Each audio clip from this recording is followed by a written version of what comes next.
Auto cycle है।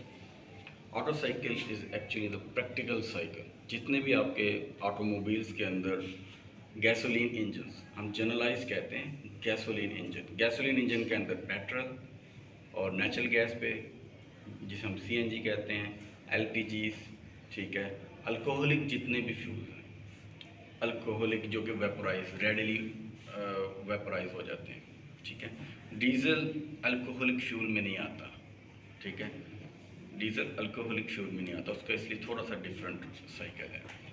But जितने भी हैं आपके, जितने पेट्रोल इंजन, मोटरसाइकिल पेट्रोल, गाड़ी पेट्रोल, कोई भी चीज़ पेट्रोल में चल रही है, सीएनजी पे, नेचुरल गैस पे, एलपीजी पे, सारे इसी साइकिल को ओबे करते हैं।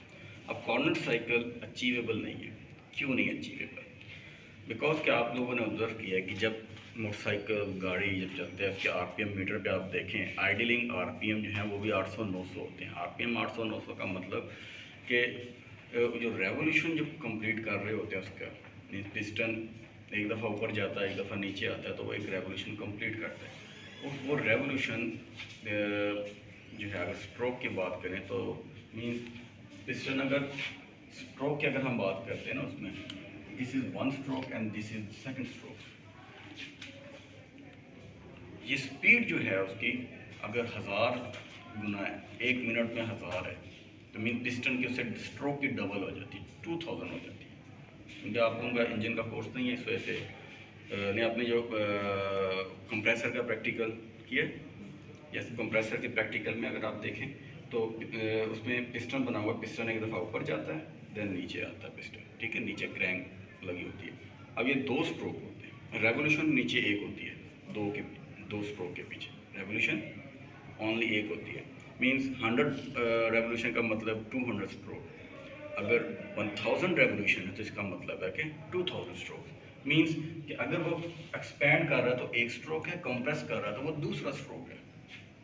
तो स्पीड कितनी है? बहुत ज़्यादा स्पीड है, बहुत ज़्यादा। फ्रैक्शन ऑफ अ सेकंड के अंदर आपने ये साइकिल कंप्लीट करना होता है, सेकंड्स के अंदर, इन अ सेकंड। अब हमने जो पीछे केस देखा कि हीट ऐड करनी है जी, हॉट बॉडी अटैच करके, रिमूव करनी है कोल्ड बॉडी अटैच करके, और आइसोथर्मल रखने के लिए हमें प्रोसेस भी अब बहुत स्लो चलाना होता है। बात की ना कि प्रोसेस टू बी स्लो, इतना स्लो हो कि हमें चेंज फील ना हो, देन ही हम कह सकते हैं कि कांस्टेंट टेम्परेचर है, अदरवाइज वो कांस्टेंट टेम्परेचर नहीं रहता। फिर जब हम एडियाबैटिक की बात करते हैं, उसमें एडियाबैटिक एक ही केस में अचीवेबल है प्रैक्टिकली, कि प्रोसेस जो है वो टू फास्ट हो, इतना फास्ट हो कि ड्यूरिंग दैट प्रोसेस टाइम ही ना मिले कि कोई हीट बाहर से अंदर आए या अंदर से बाहर चली जाए। अदरवाइज प्रैक्टिकली पॉसिबल नहीं है, प्रैक्टिकल इंजन्स के अंदर ये पॉसिबल नहीं है कि एडियाबैटिक इतनी आसानी से हम अचीव कर लें। तो मीन्स एक ही बात हो सकती है, प्रोसेस टू स्लो या प्रोसेस टू फास्ट। दो इकट्ठे प्रोसेस नहीं आ सकते कि एक टू स्लो हो और एक टू फास्ट हो, तो ये पॉसिबिलिटी है वो मुश्किल हो जाती है। सो हम टू स्लो की तरफ जाएं तो हमें वर्क लेते लेते बहुत टाइम लग जाएगा, वर्क लेते लेते बहुत टाइम लग जाएगा, ठीक है। लेट्स से कि एक बंदा सुबह साइकिल पे आता है यूनिवर्सिटी, एक बंदा मोटरसाइकिल पे आता है, तो डेफिनेटली मोटरसाइकिल वाला जल्दी पहुंचेगा, ठीक है। उसको टाइम, साइकिल वाले को टाइम भी ज़्यादा लगेगा, उसकी एनर्जी भी ज़्यादा लगेगी, जो है वेस्टेज उसकी होगी। इस वजह से हम टू स्लो प्रोसेस अफोर्ड नहीं करते, हम टू फास्ट प्रोसेस की तरफ जाते हैं, ठीक हो गया। अब टू फास्ट के अंदर हमारा आइसोथर्मल निकल जाता है, उसकी जगह अल्टरनेटिवली हमें ऐड कर दिया constant volume. This is once again adiabatic process, this is expansion है, ठीक है जी, एंड दिस इज एडियाबैटिक जो है कंप्रेशन होगी।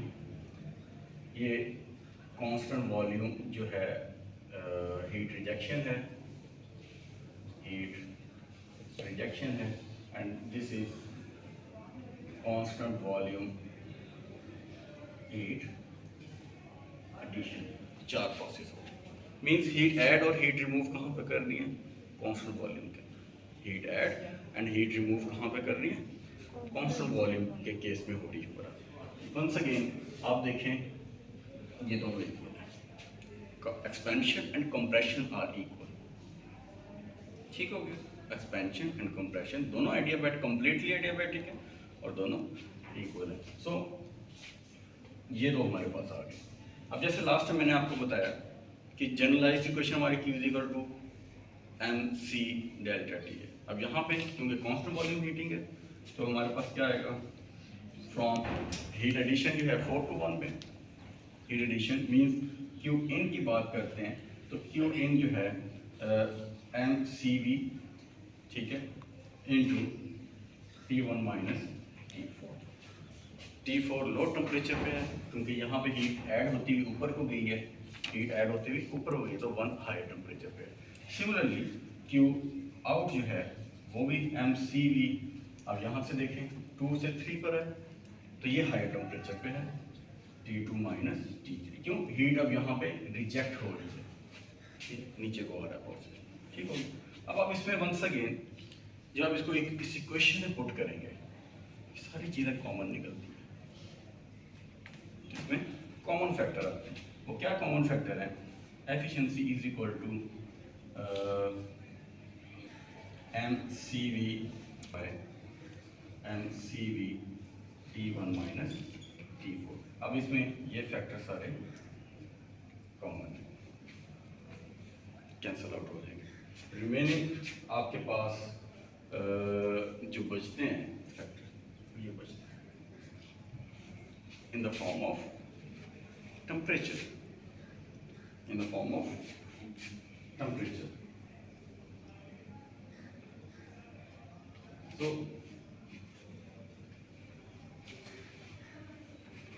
यहाँ पर हमने सिंप्लीफिकेशन करी, minus T4 then minus T2 T3 divided by T1 minus T।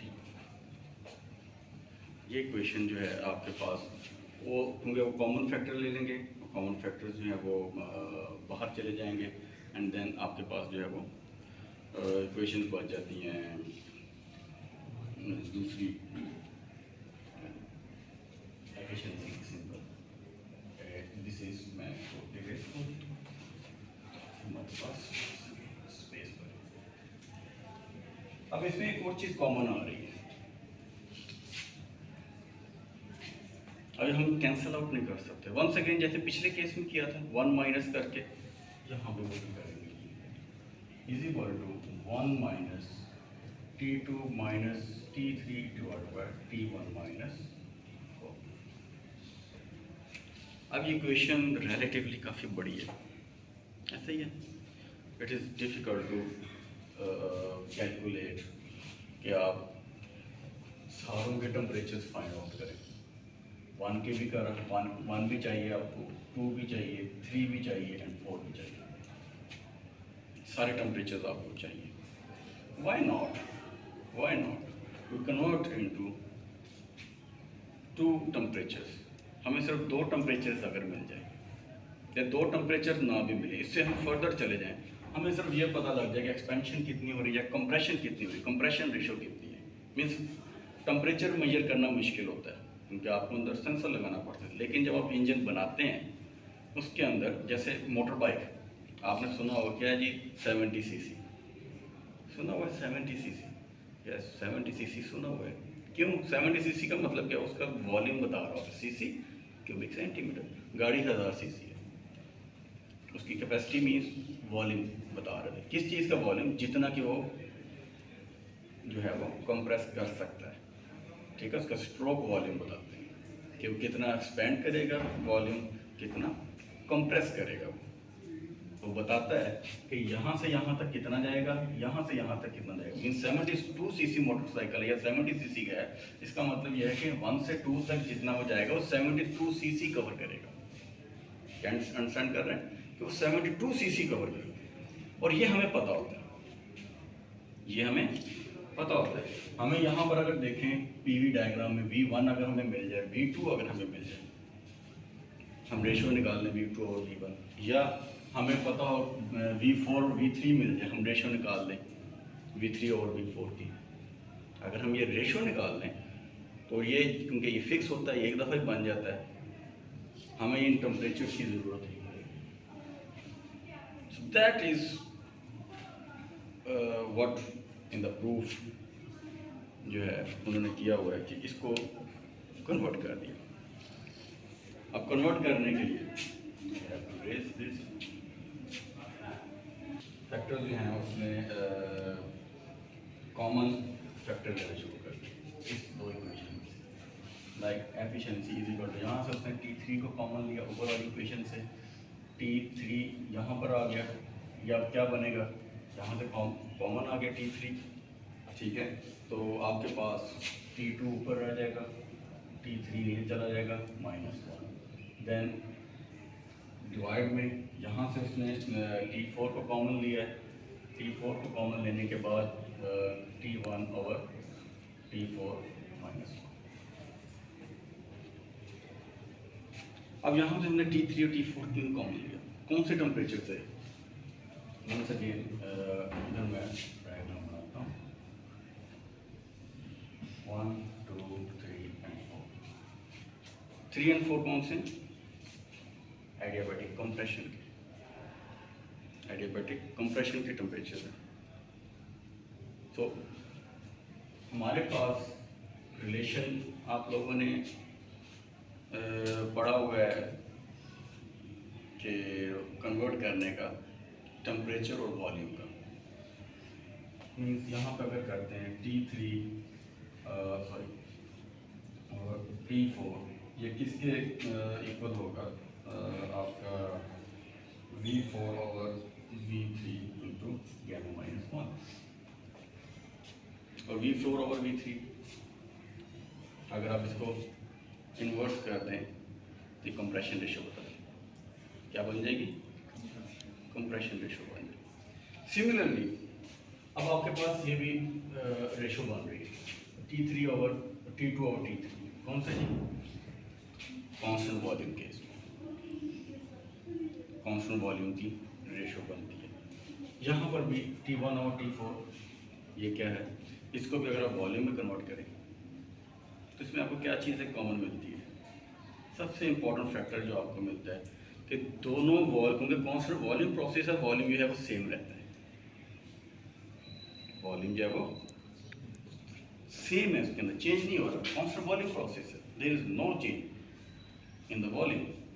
So ratio चाहे आप V की V3 ओवर V2 कर दें या V2 और V कर दें, आंसर 1 नहीं है आपके पास, आंसर क्या आना है, 1 नहीं आना है आपके पास। सो ये फैक्टर जो है यहाँ से एलिमिनेट हो जाता है।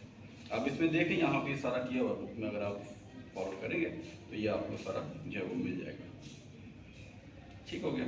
सो नाउ हमारा कंसर्न जो है वो मेनली इसके साथ, इस इक्वेशन के साथ, ये खत्म हो गया। तो हमने अब आगे सिंप्लीफाइड फॉर्म जो आपको मिलती है, यहाँ 1 is equal to 1 minus T3 over T4, ठीक हो गया। अब एक और बात मैंने आपको बताई, because 3 4 and 2 1 compression ratios equal है, कंप्रेशन रेशोज इक्वल है, क्यों, प्रोसेस ये कांस्टेंट वॉल्यूम है, 1 इज इक्वल टू 4 है, वॉल्यूम 1 इज इक्वल टू 4 है, V2 is equal to V3 है। तो इसका मतलब कि ये कंप्रेशन जितनी एक्सपेंशन हुई उतनी ही कंप्रेशन हो रही है, क्या है, दोनों इक्वल है। इक्वल कंप्रेशन होने की वजह से ये फैक्टर जो है उसने बुक ने इसको फर्दर किया 1 माइनस T2 ओवर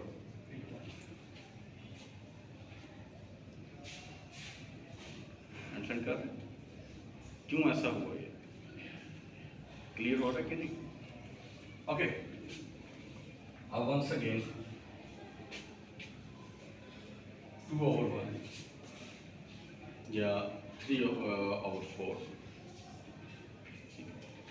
3 और 4 और 2 और 1, ये हमारे आपके पास आपको ऑल्टरनेटिवली देंगे कंप्रेशन रेशोज और एक्सपेंशन रेशोज, ठीक है, कंप्रेशन रेशोज और एक्सपेंशन रेशोज देंगे। फार्मूले के अंदर आप देखें अगर ये इस तरह, तो ये उसकी इन्वर्स आता है, ऐसे ही।